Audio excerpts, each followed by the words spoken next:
Hi everyone, welcome back. I am Utpal Raj and in this video I will show you how to fix journal app not generating suggestions on iPhone. So journal suggestions help you to quickly create entries based on your photos, location, activities and other moments. And to fix this, first open settings app on your iPhone. Now scroll down to bottom and click on apps and within this section find journal app and then click on it. Now on the journal settings page, click on journaling suggestions and then click on privacy and security.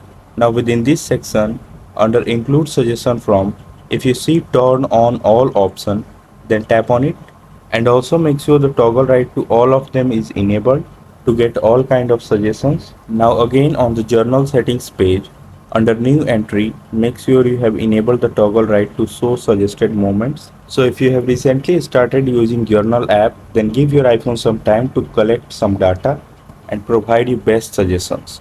Apart from that, you should also make sure your iPhone is updated to the latest version, and once everything is set up correctly, just open the journal app again and try creating a new entry and suggested moments should begin appearing again. So if this video helped you in any way, make sure to like it, share it and subscribe to this channel. Thanks for watching.